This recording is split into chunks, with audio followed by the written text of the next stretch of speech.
Hello and welcome to Non-Stop Wrestling Chat. My name is Barry and this is your AEW versus NXT review. Before we get into the show, guys, don't forget to hit like, subscribe and that wee beautiful notification bell so you can know when these videos come up. And yeah, let's get into today's show. So, we're going to kick off with AEW as we always do, and then we move on to NXT. I know there's quite a lot of new subscribers out there, so if you're watching this for the first time, just sit back, relax, enjoy, and listen to a bald Scotsman rabble on about wrestling for 10-20 minutes. Right, so we kick off AEW with Lance Archer versus Eddie Kingston. Kingston got the win here, 2.5 stars. I was really surprised with this one. I thought Archer would have probably got the win here, but I'm surprised that Kingston picked up the win, which I'm happy for because I do like Kingston. Good opener, honestly. It was a really, really good opener of the match. And yeah, I enjoyed it. Moxley cuts a promo, which his promos are always good. Like, they're always hitting the point. He knows what he's saying, he knows what he's doing, and they always work. Then we got Sting and Darby having a promo. The Hoodlums. I honestly don't know where the Hoodlums thing came back from, but I'm guessing Hoodlums is a word again. This was pretty cool. I'm not too hot on the match. I'm excited to see it because Sting's one of my favourite wrestlers. I hope he proves me wrong. But like I said, I'm not too hot on the match at all. Then we got MJF and Chris Jericho versus the Varsity Blondes. Jericho and MJF got the win. The Blondes look good here. They really did look good, which I'm happy about. I gave this a 2.5. It wasn't the best. Jericho had to hit that Lionheart. Jericho had to hit that move, didn't he? He just had to get He had to get it in. After last week, he just had to do it. But like I said, the Blondes look really good. 2.5. It wasn't the greatest, but at least the Blondes look good from it. Then we got this whole thing that I thought was quite boring, but I know there's some people out there that thought it was cool. Shaq apparently called out Cody. Yeah. It was like a whole segment here about Cody and Shaq and matches. Cody going to be a dad, and yeah, it just wasn't for me. Then we got Ryan Nemeth versus Hangman Adam Page. Hangman Adam Page got the win here. This was short. I gave it 2 stars. If it was maybe a 2, 3, 4 minutes longer, it would have went 2.53. Page got the win, of course, but it looked really cool. It was an enjoyable match, and I hope we see more from these guys, especially Ryan. Then we got Jungle Boy versus Dax Hardwood. Jungle Boy got the win. Now, they gave this 14 minutes, like 14-15 minutes. 2.5 stars here, guys. You know, it's nothing great. It's okay. Like, it was an okay match. Like, it felt overbooked at some points. Like, it just felt all over the place. But like I said, Jungle Boy got the win. So after it, there's a kind of beat down. FTR came out. Luchasaurus gets his horns cut off. Yeah, I don't know. I really like Luchasaurus and Jungle Boy and stuff like that, but I just don't think they're used correctly. I know they're just comedy characters. I don't know how else you would use them, but for me, it's just there. Do you know what I mean? Then we've got Taz and crew. They're out, kind of hyping up the match with Sting and Darby. Britt Baker versus Shanna. Britt Baker got the win. 2 stars here. This was a fun match. I think these two have a big future. I think the two of them are going to go places in AEW, but this one wasn't the night. It just fell off. Then we got Omega, Good Brothers, etc. having a segment. The Young Bucks and the Good Brothers versus the Dark Order. The winners, obviously, the Bucks, Good Brothers. 2.5 stars for this one, guys. This one was okay. Yeah, I've got a grape to pick with Young Bucks.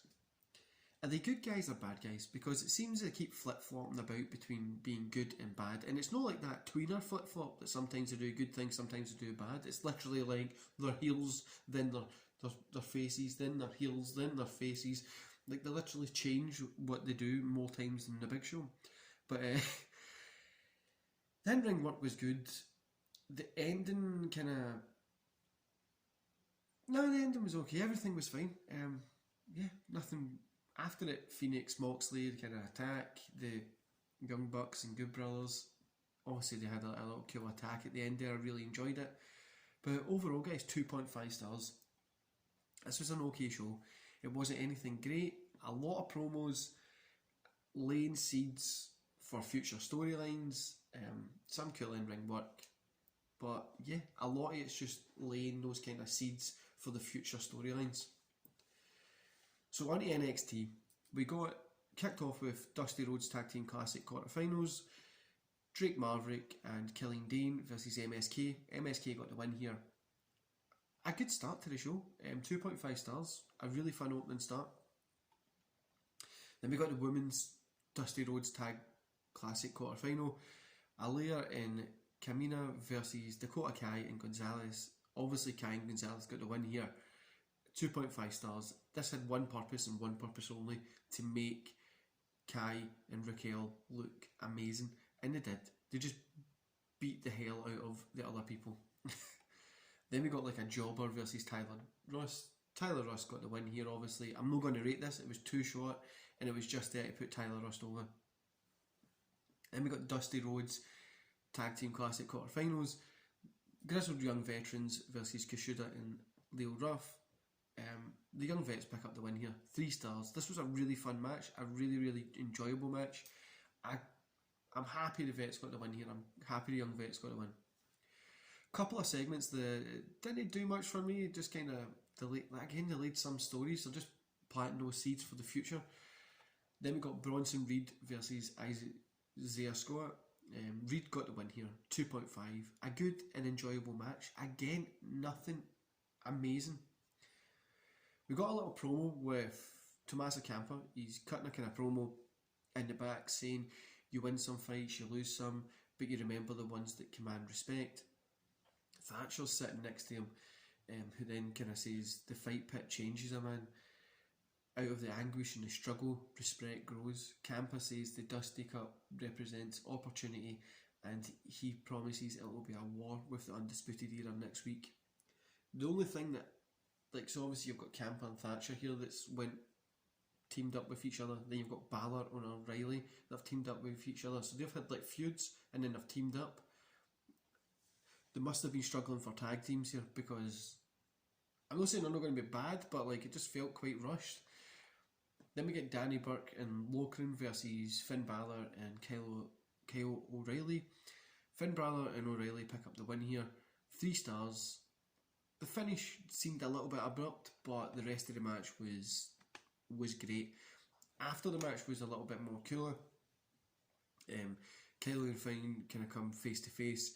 Kyle's kind of pulled out of the ring as Pete Dunne sneaks in from the other side to attack Finn Balor. Kyle tries to make the save. Eventually, the Finn kind of stands with the Undisputed for a kind of short while before exiting the ring. I thought this was really cool, the ending. I'm liking what they're doing, and it's got some good story. Overall, 2.5 stars again here. I really enjoyed NXT tonight. The in-ring work was good. There was some story there, and I enjoyed it. For me, I'm not going to pick a show that's a winner of the night. Both of them were okay. They're not hitting it out the park at the minute, and I think it's just obviously everything's just kind of slower at the minute. I don't know, probably just 2020 COVID restrictions taking out everybody, and they're just kind of at the point when it's like going to just let us go out again. But I'm really unsure about the Sting and Darby thing. This is something that's really... I thought Sting would have been more of a manager role. Like, we've seen him, so I was like, it's going to be a manager role for Darby. But being in a match, I don't know how well this is going to work. Sting obviously had a neck issue back in 2014-15 when he was against Rollins. I'm not sure how this is going to... I really am not sure how this is going to work. I hope it comes off good. I hope these guys prove me wrong. Sting's one of my favourite wrestlers of all time, and Darby Allin's one of my favourite up-and-comers right now. I hope they prove me wrong. I really, really do. I hope they prove me wrong and it looks good. Also, Jericho getting that flip in was amazing. You just know that you had to get it in after missing it last week. And yeah, really, I just want to end this on, I'm guessing hoodlums is a thing again. Like, who calls people hoodlums? Like, anyway, guys, I hope you enjoyed today's show, and I'll see you here tomorrow. So tomorrow I've got a little special show. It's my top 10, my top 10 matches at a Royal Rumble. So I hope you enjoy it. That's up tomorrow, and I'll see you then. See you later, guys.